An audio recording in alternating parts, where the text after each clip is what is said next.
Aloha, brothers and sisters. Bang. Super tasty.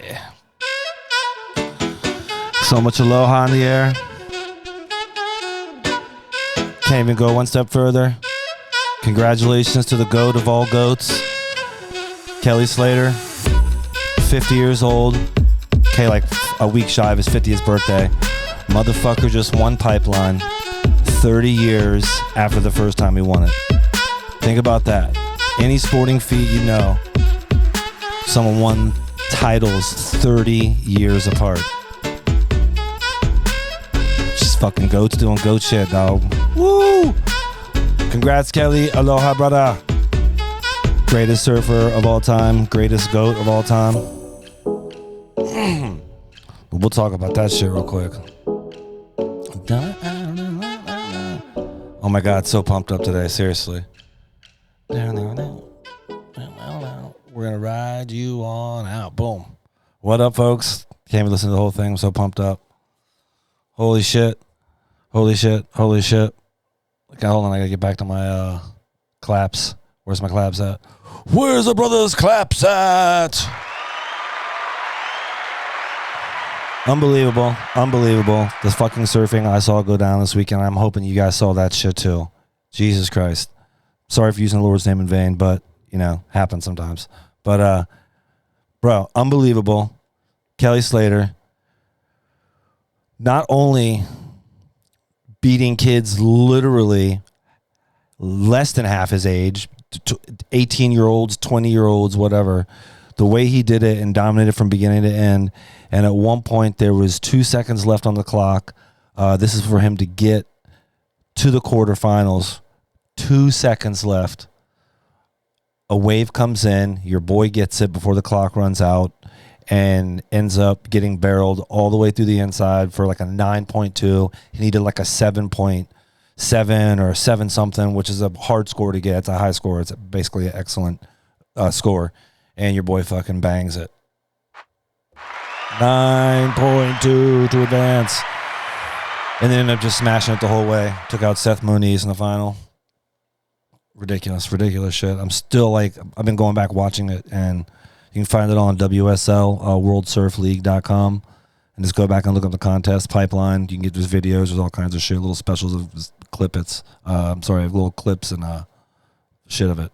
So, without further ado, one time shout out for the Mad Polish Holiday Super Treat. Pansky. So,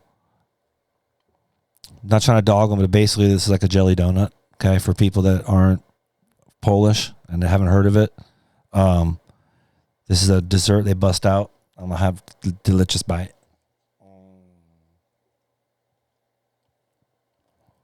So good. So good. I guess the reason it's not like a jelly donut is it's a little more cakey inside. And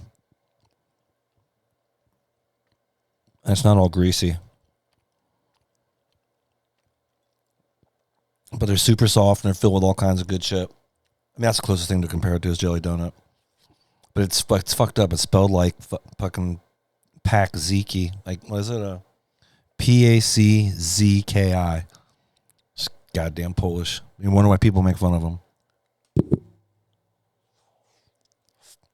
I'm just kidding. I got Polish in there. You know what's good when I'm talking like this?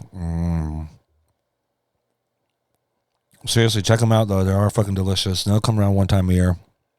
February. Mardi Gras celebration. Fat Tuesday. Shout out to all my Polish peeps. Molesky, I'm eating your donuts, bro. I'm sorry. I'm eating your Polish delicious bakery treats called pączki. They are fun though, like apple, blueberry, all the basic shit. But seriously, they are good.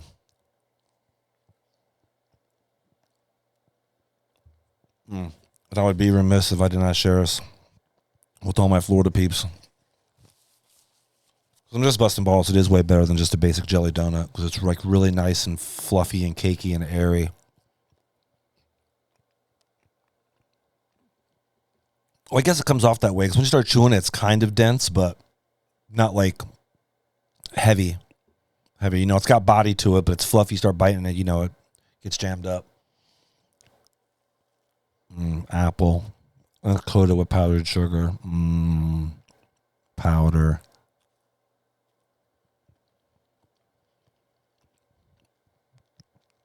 See, I usually eat a bunch of sweets, so I don't feel guilty eating this bullshit. Oh, yeah. So, kids, today, we're going to have some fun. Short and sweet, I'm sure you can see. Delicious wine bottles in front of me. Uh-oh. That's right, kids. Finger looking good. Do some KFC? This finger looking good, dog. No, seriously.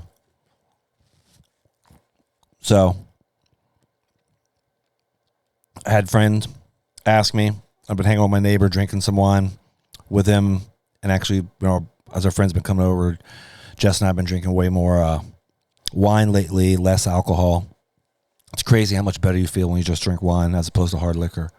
Not saying I don't have drinks and shit, all that, but most of the time, when we're drinking, it's 90% of the time we're just drinking wine. All right. I'm good with that thing. I ate the apple out. I am high, so you gotta forgive me. But, oh my God, it's like I dropped a bunch of cocaine over me. No, I don't know what that is or looks like. I just know what it smells like. Oh,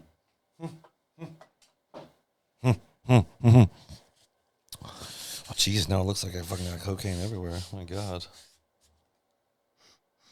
No, that's not it. All right. So anyways, for those of you who know, E-Money lived in California for a little bit, like wine country, like legit in the heart of Sonoma Valley. I've found some pictures. I just gotta locate them again. But essentially, like when we lived in California, our spot, we had 5 acres, and we were behind a bunch of vineyards, and we lived in the heart of wine country in Sonoma side, and the mountain range behind our house separated Sonoma Valley and Napa Valley. Like if you look at a map, the mountain range, and I wish I knew.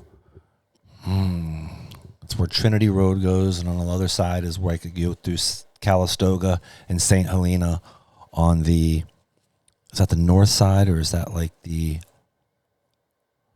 north side or the west side of, yeah, it's either the north side or the west side of Napa as you're coming in from that side.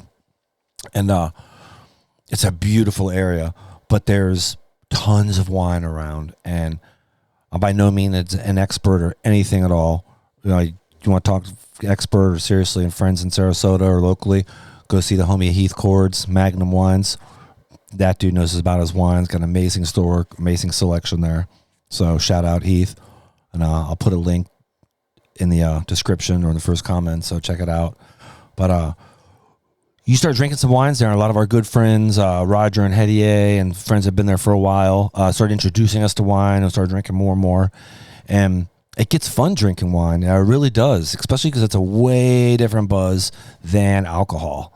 Like when I say alcohol, of course I'm referring to, than liquor. There you go. It's a way more fun buzz because it's like, it's warm and fuzzy, and it's a little bit bubbly, but at the same time it can, drink too much of it can like really make you sleepy.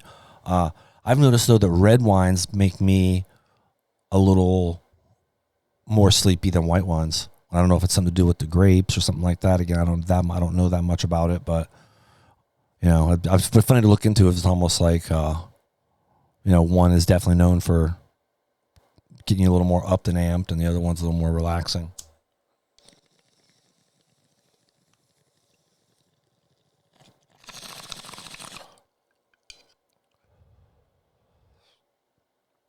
But back to what I was saying, I was talking with my buddy, and we were talking about wine, so he wanted me to do a little show about it, so I figured why not, fuck it, because I've actually spoke with some friends about it. And I think the first thing to remember is to don't be intimidated by it. And a lot of people get super intimidated by wine because it's always been associated as like a rich person's thing or an upper class thing, you know. And so a lot of people get like scared because they look at all these things and it's always been presented, whether it's in movies, TV, or whatever. It's like, oh, look at this one. It tastes like this and does this and blah, blah, blah. And like 99 out of 100 people that drink it, they're like, yeah, I just, you know, I kind of taste it's okay. As long as it doesn't make me gag, I'll drink it. That's like the feeling, right? Oh my God, excuse me. That goddamn munchki is better tasty. Even coming back up with burp. Cinnamon apple is better nice. So, yeah, like the wine, like I said, people get intimidated with the shit. So don't be intimidated by it at all, first of all. And second of all, don't, like, I don't want to say don't pay attention to the price, but don't think you got to go drop $30, $40, $50 on a bottle of wine for it to be good. As a matter of fact, I've got one up here that I'm going to show you today that's fucking $9 at Walmart. It's usually $11. It was on sale for $8.99, dude. Swear to God. But we'll go over it. And I think the biggest thing for each person is, besides not being intimidated and the price thing, is good wine is what you like. And I'll repeat it again. Good wine. What's good? People are like, is that a good one? Is that, what's everyone say? First time you take it, ooh, well, is this a good one? When people don't know when they show up with a bottle, I don't know. Is this a good one? Well, have you drank it before? And they usually go, yes. That's why I got it. I'm like, did you like it? Yes. Well, that's a fucking good one, And people, like, that's back to the whole intimidation thing with, like, they don't want to say, oh, that tastes great. And someone goes, oh, that tastes like garbage. My name's Wellington Prescott Hamilton III, and I have an ascot, and you're going to listen to me about wine. That was funny, I guess. Maybe I shouldn't have done that. We should have laughed. See, I'm high, man. Don't blame me. And I got one eye, so my button was actually blocked. My good eye by the fucking microphone here. Son of a bitch, got in my way. So, good wine is what you like, folks. And it's literally that simple. Now, to the price thing, that's one of the biggest factors when people go to buy it, right? They don't want to spend a bunch, and they don't want to spend too little. And the fact of the matter is, you can spend, just like I said, of just a few bucks and get a decent bottle of wine. One that won't leave you all with headaches the next day and hungover, or even taste like shit. So that's what's important, to shop around, find what you like, and don't be faded by screw tops. One of them I have here, which actually is a $22 or $23 bottle, depending where you can find it. And right now we have a chain here in the Midwest called Meijer, Meijer. And it originated here. The best description is like it's old school Walmart before it got all big. When back in the day, Walmart actually had quality stuff, American made shit and all this stuff. This Meijer gang that's where it's at. Is where we do most of our shopping. But dude, they got these $22 bottles of Chloe. Okay, this particular one, the Pinot Grigio, it's Italian import, on sale for $10.50 a bottle. Proverbial record scratch. Where's the dun dun dun? Oh man, I don't have one of those. Goddamn, I gotta get one. So, all right, seriously, $23, $10.50. Amazing, and it's ridiculous. So, we're gonna pour it up and sip on that one here. Because that's what we're going to do. Have a little sip of each one of them. Okay? And there's one, I guess, the one rule you should follow. Most people, obviously do what you want, folks, right? Whatever makes you happy. But one thing I will say that you should follow is taste-wise. If you're going to be drinking a few different wines, if you're tasting, if you're going to a place, if you've done a wine tasting, if you never have and you like wine, go to a place where you can do wine tasting. I don't give a shit if you're on vacation somewhere, if you're in California, hit Sonoma, hit Napa, wherever. There's all kinds of places. There's places down in Southern California, Temecula, shit like that, Paso Robles. There's some places out there in Central Valley. But, excuse me, wherever, go do a wine tasting if you like it. And even there, you'll see they always start light and they go to dark. Just because the flavors and the taste and get heavier, the darker the colors get. So, if you're going to drink it, start with white. Yeah. So, Jessica and I have been banging on this shit. Like I said, that Chloe, Pinot Grigio. Yeah, Italian. What year is this? 2020. So it's got a couple years on it. And then this, and I'll share a little something with one of these.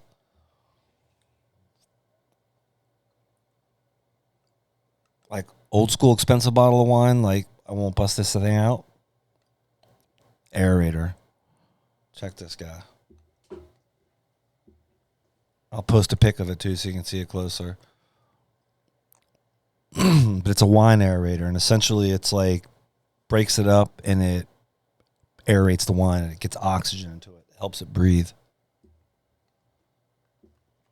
I was doing that so shit didn't drip all over.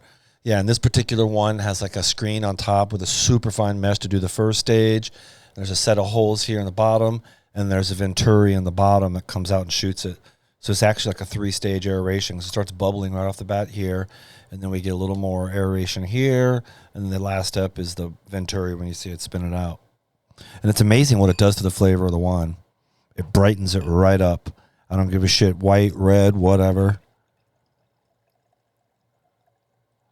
And when you read the back of a wine bottle, you get all those little notes and those little, when I say the notes, the actual verbiage on there describing the notes of the wine,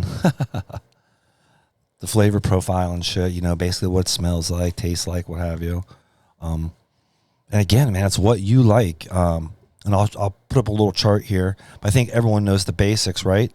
The basic whites are going to be like the lighter side. There's technically one called like Vino Verde, like green wine, which I believe is made with like not unripe grapes, but like right at that edge and very, fresh tasting and unfinished, very light in color.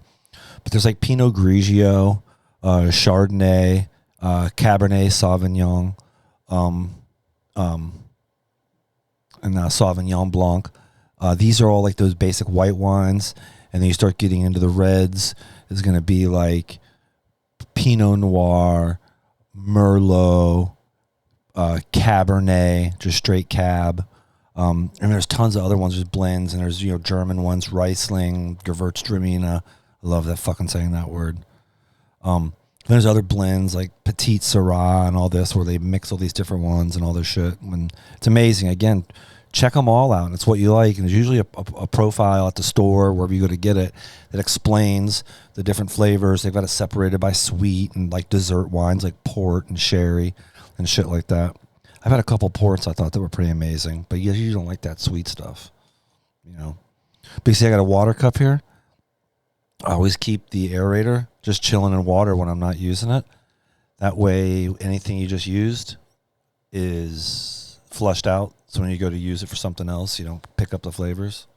Okay. Get a little spin on your glass. Yeah, check out little stemless wine glasses. Love these things. Very easy to use.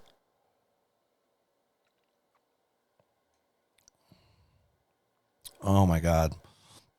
What's funny is I drink this so much that after eating that Ponchki, Poxki, Puchki, Panakorekski, I got a lot of problems with what they call it, but I'll abide and respect the heritage. After eating that with the sugar and the cinnamon and the powdered sugar and the apple, the lemon and like lemongrass blow up on this. Normally it's like smooth, it's like peaches, almost like cantaloupe, like real just mild melon and berry, and just real nice and juicy.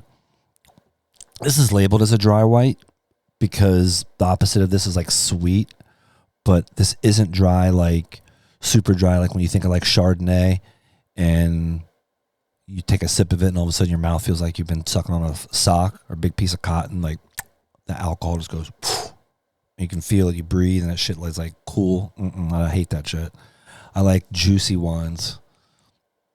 Again, some of my friends love that real dry shit, whether it's red, whether it's a white, whatever, blend. It's back to what you like. Yeah, man, this shit's easy to drink, especially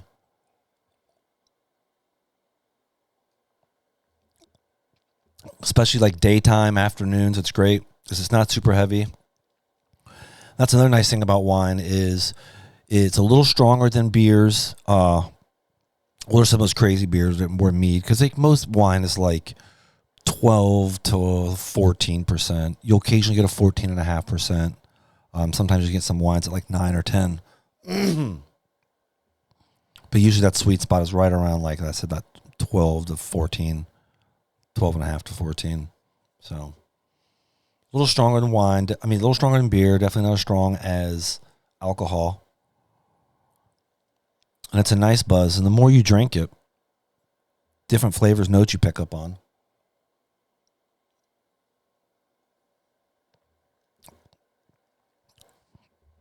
Yeah, man. Delicious shit. I love it. And they also, the Chloe, the Cabernet Sauvignon is ridiculous too. But again, this is that Pinot Grigio, which I like. So, and check it out. They're on Netflix. No, Hulu. They might be on Netflix, but they're definitely on Hulu. There's 3 amazing movies, documentaries, all about wine. And the first one's called Somm. And it's SOMM. It's about sommeliers, which are like the wine experts. And then Somm 2 and 3, and they're all different. The first one follows the group of kids that are in there that want to become sommeliers. And so they go through this crazy test. And you got to watch it because they literally have to go into this room and they get 6 glasses of wine and they're unmarked. They're nothing. And you start drinking. They start drinking. And of course they're tasting. They're not drinking it. They might take like a baby sip. Most of the time they're spitting it out in the bucket and doing whatever and do these breathing techniques. Excuse me. But some of these motherfuckers are so badass that they can start drinking it and tell you not just what kind it is, okay? They can tell you whether it's New World or Old World, and what that means is New World wines are like California, Argentina, New Zealand, stuff like that. Old World is the original shit. France, Italy, Spain, Germany, old Europe, that's where wine started. These guys can tell you what it is, whether it's Old World or New World. They can tell you where it's from, like narrow it down to the country. And some of them can tell you not just what it is, they can tell you the maker, which vineyard it came from, and the year. And there's a few different examples in the movie because the dudes are setting up the blind, take these tests, and they have no reason to lie about it, right? Because we're trying to test everybody. It's ridiculous. But super cool as you see what goes into it and how heavy it gets with some people, right? So that's what I was saying is you can see that side of it and it follows it. And it's pretty amazing because there's only a couple hundred sommeliers in the world. When I watched, it was like there was like 150 or 180 in the entire world, a true sommelier. Everyone wants to claim they are, but I guess not everyone wants to, but there's definitely a lot of claimers out there. But it's super dope. You learn all about that in the wine. And there's, like I said, there's 3 of them. And it goes back and talks about the history of U.S. going over to France and actually winning this huge wine competition when they weren't expected to, because people just automatically assumed that it had to be from France or Italy or wherever to be the best. And the reality is they snuck some shit in from Northern California, and it fucking shocked the world. Actually, there's, I think, a movie about it too called Bottle Shock, which is a separate thing from these Psalms. So, and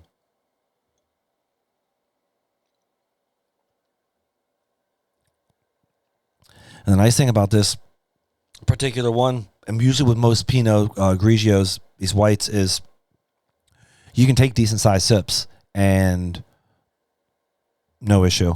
Like, it doesn't like burn you, or it's not too harsh or what have you. It's a nice grape on this one. It's a nice finish. Okay. But yeah, these dudes are like spinning the glass around. They're looking at it going, oh yeah, it's going to be high in this and that. I see the water ring. I see this and that, blah, blah, blah. And the guy's taking notes and they're checking the shit. And oh yeah, they're calling off exactly what all this stuff is just by looking at it and swirling it around in the glass and shit. It's crazy.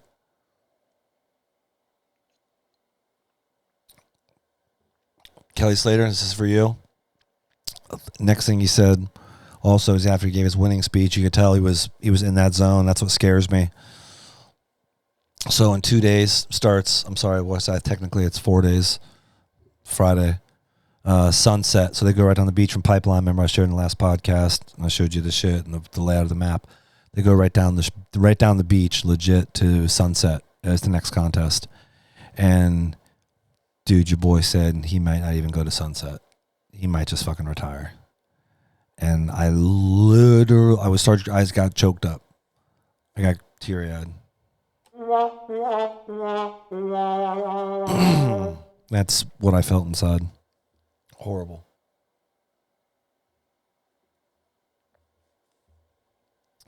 Oh yeah, that was a good one. So yeah, there's that white. Like I said, moving over. Now Jess and I are our favorite probably wine. Our favorite red is going to be Pinot Noir. There's a bunch of them, and we don't like straight up Cabernet, and we don't like Merlot, and that's just way too heavy. You know, it's too heavy. It's very thick. You almost feel like you can eat that shit.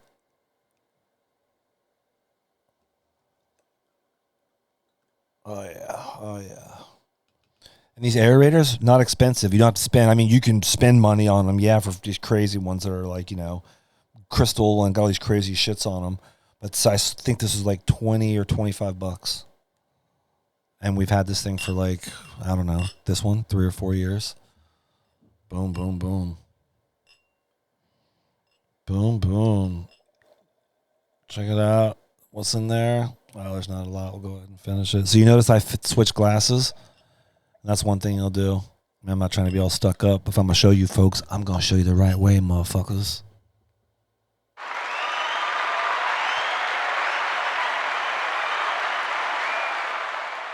Thank you. Thank you. I love you all too much to show you the wrong way. So there we go. And this particular red, you guys will, ladies and gentlemen, will appreciate. This is Dreaming Tree. And if you know what that is, let me get my glasses. I can read the whole thing for you. It's Dave Matthews Wine Company.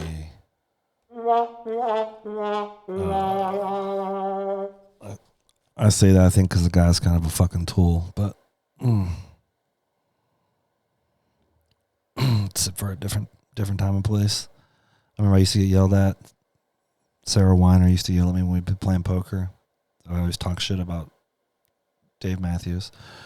So he has shit. The cool thing is check out this killer bottle. I even take a picture and post it. Beautiful bottle with the tree, little cutout label. Really nice. Seriously, they do get props. So Pinot from France, 2020. So the whole Dreaming Tree thing is a collaboration between Dave Matthews, obviously, like I said, and award-winning winemaker Sean McKenzie. The Dreaming Tree captures the spirit of wine country. So he has stuff that, this one, obviously, I said, comes from France. They have stuff that they do in California. Just it all depends on, obviously, what it is and where it's come from. So they got this little song, story on the back, all the bullshit. This particular one's 13%. And it's a decent bottle. It's like $18.99, like 18 to 20, 19 to 20 bucks. Just depends where you find it. On sale right now, $12.99. Dude, I'm a huge fan of value shopping, and it's amazing. Like here in Michigan, some people drink wine, but more people drink beer and hard liquor. So we drive around to all these different grocery stores and find these crazy deals because these stores get loaded up on it, on these great wines and stuff, and they're always going on sale because the people aren't drinking them. So don't be afraid to go shop around. Florida, I know Florida's luscious, California too, but California's different because the bottles of wine in California, even though California's more expensive than everywhere else in the goddamn world, it seems like. Jokes. Wine out there is so inexpensive because there's so much of it, and you're at the home base, and you don't have to pay import-export taxes, any of that bullshit. So bottles of wine out there, they're like 15, 20 bucks. Those same ones are 25 to 35 head, 3 to 4 hours east by plane. So it's crazy how that happens. But yeah, man, on sale, $13.99. Give her a little swirl. Let her breathe a little bit. I don't like oaky wines either. That's another thing I talk about in that psalm. And they tell you, where the different grapes come from, how the whole thing started and spread and blah, blah, blah. But they talk about when you get wines that are super oaky and you taste them, you taste that wood in there. That's because they're hiding something. Something fucked up in the process with the grapes. It could have been the growing. It could have been harvesting. It could have been when they were sitting in the barrels, the fermenting, like whatever, the whole yeast, when they add the yeast and all the little shit they do to get everything ready. Because it's a process. They just don't like squeeze the grapes and let it come out and there you go. So the super oaky wines and stuff, those are made to hide mistakes. Like they taste the wine before it's done and they know. So either put it in really good barrels to let it do its thing if it's high-end stuff, or not if it's got some issues with it or whatever. They put it in the oak barrels, and then depending on how bad it is, the stronger the barrels, or they leave it in longer, what have you. Excuse me. Yeah, I love this one too. It's the light. And don't be fooled by, again, these like written and unwritten rules of like what you're supposed to drink with and what have you. Because traditionally it's like reds are for Italian food and for steaks and like big heavy food like that and certain seafoods, while whites are for like chickens and porks and fish and shit like that.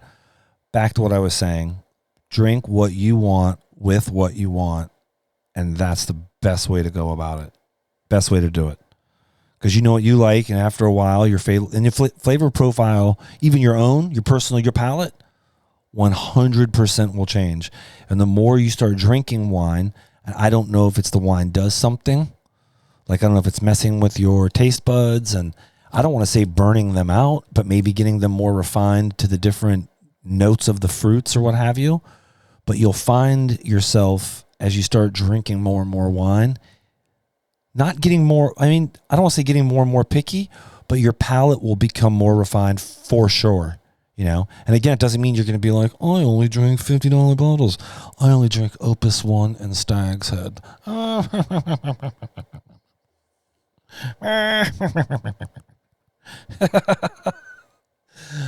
was funny. I don't know why. You know what? Time for bong hit.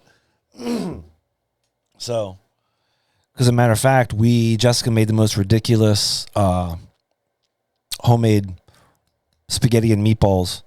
And the meatballs, were the perfect blend of Italian sausage, sausage, pork, and ground beef, and made it home and make balls.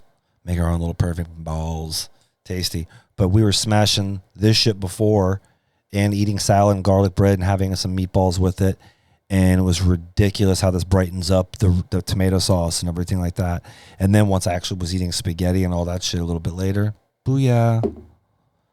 Busted out the old red, ooh, in my dreaming tree.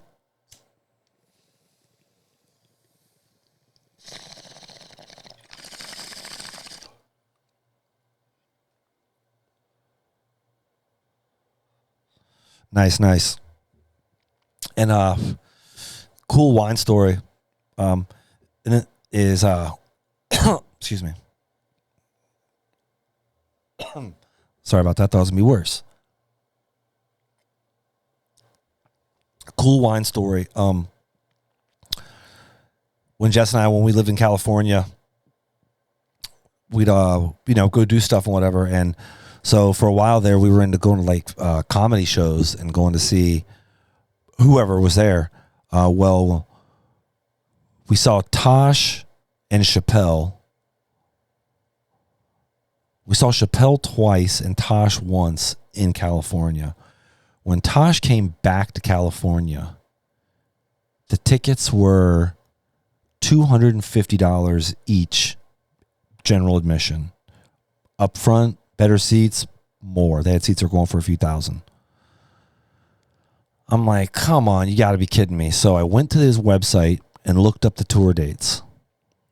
The weekend before he's in California, he's in fucking Reno/Tahoe, which is a 3.5 hour drive. So I'm like, hold on. So I go open it up, tickets there. The tickets there started at $40. I ended up getting, and then I went back to go look at the Tosh tickets that fast in California for the California show in San Fran. $500 now was the cheapest ones. So I called Grand Sierra Resort, shout out, best hotel, nicest hotel in Reno. They always took care of your boy. Always took care of X-rated when needed it. But I called up there. First of all, I went online. I got 4 tickets for Tosh. I got the $55 tickets, which were an upgrade, $55 each, $15 for an upgrade to 4 seats in our own little like pit almost. We sat literally with a table and 4 nice chairs all around our own little spot. $55 each. Okay, so do the math. $220. Then I got 2 rooms. Okay, one of them a suite and one of them a junior suite. Like this. When I say suite, like it had a lower level living room, hangout area and shit. It was fucking dope, overlooking all of downtown Reno. Is Reno Vegas? No, but Reno's fucking pretty cool. It honestly is. Got those rooms and the tickets, everything, right? Because I stayed at GSR a lot and gambled there and played poker and roulette and shit and blackjack. Everything, $550, and that was for 2 nights. Excuse me. We went early. We were there Friday night, Saturday night, and didn't come home until Sunday. Actually, holy shit. No, we stayed 3 nights because we didn't come home until Monday. Because I remember having to go do some wait for business to open Monday morning to go do it. Yeah, for sure. Crazy. So we're chilling at the hotel and we're hanging out, and we go to the wine bar. Man, I forgot what they called it. Got to look it up. It's the wine bar in the Grand Sierra. I'll find a photo of it and a graphic and share it. And they had a wine vending machine. And it was the first time I'd ever seen it. I mean, we're talking now back in like 2014, 2015. It was a wine vending machine. And it had something stupid like, I want to say like 100, maybe even like 150. Yes. Different wines in it. And I don't know where the bottles were. My guess is they were somewhere in the middle because there was this big machine. And it looked like just a big, huge square vending machine.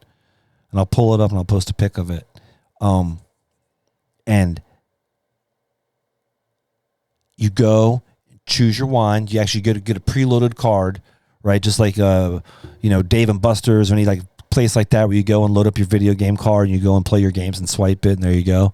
Same shit. So you go up to the front of the bar and load your card with however much money you want, and you go and they tell you this is the price per pour, and they either give you like a small taste or they give you a half pour, which is like what I think 2.5 ounces, and the full pour, which is like 5 ounces.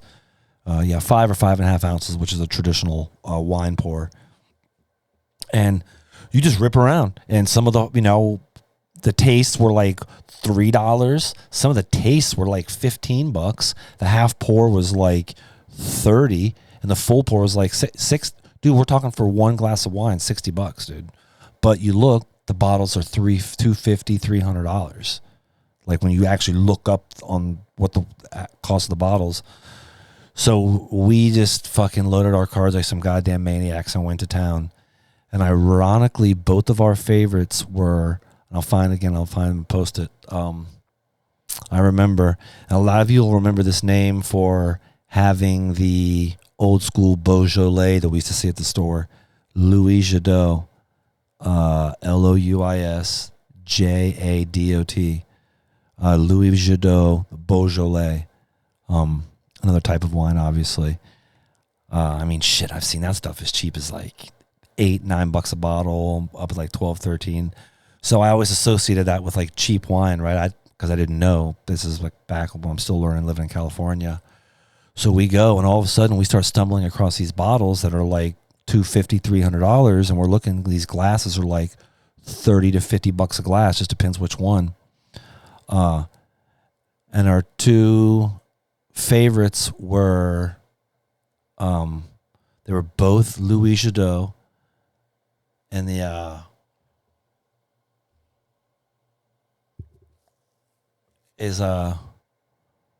the one, I believe it was the red. I'm not going to look it up yet. I'm trying to use my memory. Because I can look it up and I'll know. It was Louis Jadot. I think it was a Puligny Montrachat. And it was like the Grand Cru or whatever, like basically like the most pristine spot on the vineyard for the sun to go and everything. And that shit was like $280 a bottle. And then the other one, that was the Puligny Montrachat. And the other one was Gevrey Chambertin. Well, you hear E-Money's French. Gevrey Chambertin. Yes, ladies, I didn't mean to get you aroused. I'm sorry. Men, if it happened to you too, sorry as well. I know. Hold up, I'm pulling that shit up now, real quick. Oh my God, it's still on surfing. That fucking just shows Kelly Slater getting fucking barreled off his ass. After he pulls in and the lip was coming down on the backdoor wave, okay, which is a pipeline, you go left, back doors right. And that motherfucker almost decapitated this motherfucker, broke his neck. Swear to God, it would have. It could have killed him. It could have taken his head cleaned off like a guillotine. He'd have been dead. All right. Let me look that shit up real quick. I'll be away for 2 seconds. But I'm actually only right here. Hello.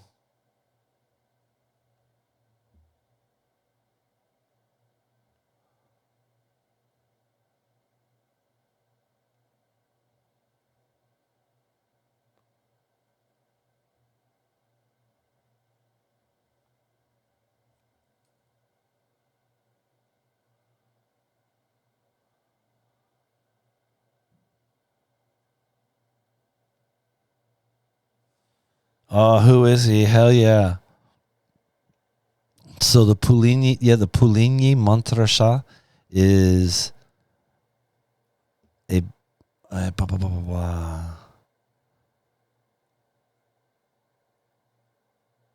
And Premier Cru, blah, blah, blah, blah, blah.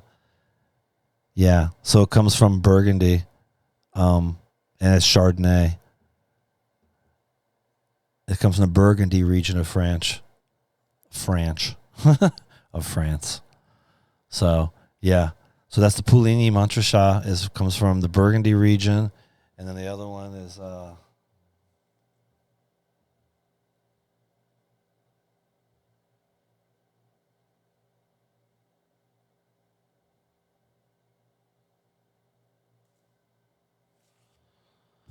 That Gevrey Chambertin. Booyah. God damn, I remember it. So good. Oh, shit. Now, see, they have different vintages. I just saw. There's certain ones that are only like $60 a bottle. Folks, I swear to God, if you want to, you're going to do it, that'll be the best $60 you ever sent. Whoa, I see something for 37 on wine.com. I also see the most likely that one we were drinking. Now it's $3.29. Let me see. It was like almost like 2015 or no, it wasn't 2015. It's like a 20.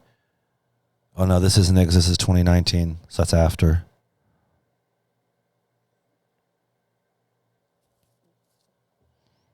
God damn. Yeah. So I'll share some pics and everything of it, but that's the best wine that we've ever had. The red, the Gevrey, it tasted like fruit punch. Like no joke, like a little bit spiced fruit punch. And that was the scary part because you could probably just drink it bottle after bottle after bottle to the point where you either fell down or threw up, purple. But that shit's flamethrower, dude. Check it out. Check it out. That's my wine tip there. So, in the last bottle, I didn't go over it yet, but maybe I did, but I'll do it again real quick. Okay, I told you this is. You know what? I already did. I know, but I'll say it again, dude. This is like a 12. I've seen it one place. I saw like 15. And I was laughing because I know that we can get it, dude. Walmart. Okay, right here is it. Sometimes it's on sale. It's like $9 a bottle, $8.99, and then normally be like 11 or 12. Okay, really good red wine, basic shit to get you started. Not going to break the bank, and it doesn't taste like poo-poo, right? Because some of those like Barefoot and some of those like that. But personally, if you like them, great. Again, don't worry about what X-Rated is saying. Not a fan of them. If I'm gonna get a bottle of wine, I don't want to spend. I'm not going to get a box of wine for $3 or $4. Personally, if you like that, back to what I said in the beginning, you do you, boo. Whatever makes you happy. Right? Because no one's here to judge. I'm just telling you what I personally like, my opinion. I've got friends that don't drink bottles of wine if it's less than $30. They think you're a fucking scab, But they're the tired birds, not me. Okay, Mike? They're the tired birds for sure, Mike. So, that's my 2 cents on it. So, you know what I will do, folks? I'll pack us a bowl. Get ready. We're gonna end in the show. End in the show. In the show. Super Bowl's this weekend.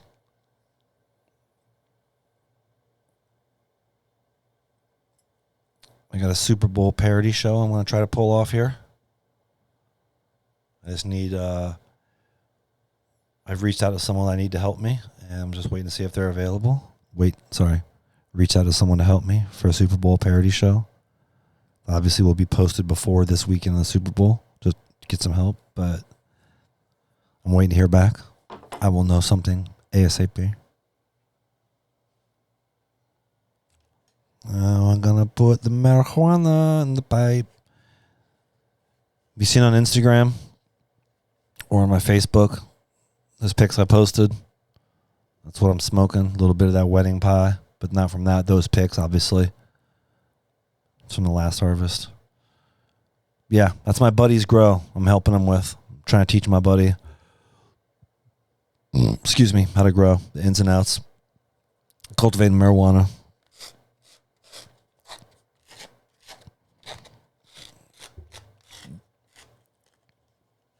So much to cover.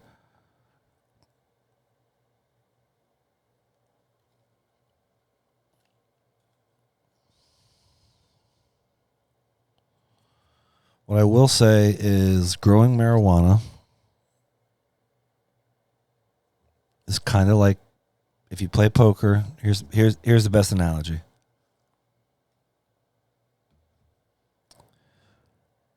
Growing marijuana is like Texas Hold'em.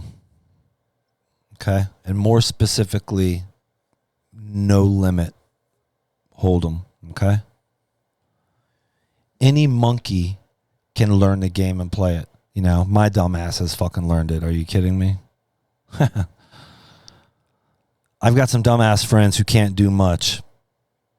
but at least they can pluck and play Hold'em. Any fool can play Hold'em. And they've already taught legit monkeys to play fucking Hold'em. But it takes a lifetime to master. Growing cannabis is the same thing. I've been growing this shit for over 23 years now. I still don't call myself a master grower. My toes curl and my blood like curdles when I hear people say that word, even when they refer to me as that. I fucking hate that term. It's so lame. It's so lame. That's not me trying to be stupid and trying to be like, there's a word I'm looking for, and it's the opposite of jaded. And I'm not being condescending at all. That's 100%. Because you know me, I'm a ball buster. I don't need to be condescending. I just fucking bust balls. But that's the best way. Cannabis is like fucking Hold'em. Takes a life. Any fool can do it. It takes a lifetime to master. I've been doing this shit 23 years and I'm still learning shit, motherfuckers. Do you guys don't even know what that means? I'm still learning shit every day, B. You know? Like electricity, what you do with electricity, there's only so much you can learn and you're stuck. I mean, there's new installations, new products, blah, blah, blah. Same with plumbing, which I did plumbing, right? Not knocking any of this shit.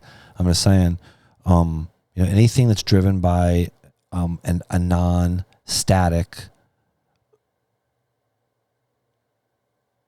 industry or subject, and it's fluid and it's constantly changing, it's in flux, that's where it's at.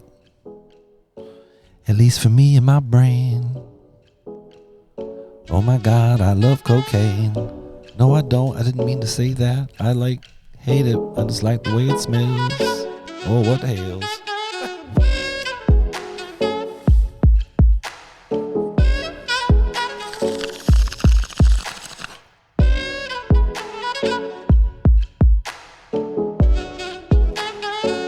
Oh, beautiful. Folks and friends, once again, we've come to the end of another episode. Thank you for listening to me go on about absolute shit. I appreciate you wasting your time. No, seriously. I love you fools. I'm just going to keep on talking. If you listen, I appreciate it. And I love everyone for taking your time to listen, to be my friend, be a part of this. Folks, leave comments in there. Tell me shit you want me to do, talk about, do whatever, I've reached out to a shitload of people. You'll be surprised how hard it is to get people on a podcast I haven't heard of yet. So E-Money's doing this fucking poking and prodding. I'm trying to get the thing growing and jamming, Shit, I got hundreds and hundreds and hundreds and hundreds of friends on Facebook, and I've only got 75 subscribers here. And some of them are people I don't even know. They're strangers. So I appreciate that. I love you folks. Please spread the love.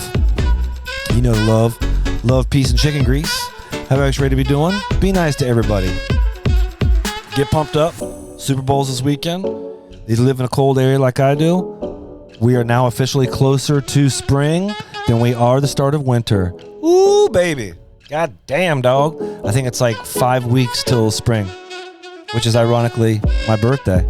March 21st, March 20th to 21st, technically the switch of Pisces to Aries on the astrological zodiac is also the start of spring. Booyah.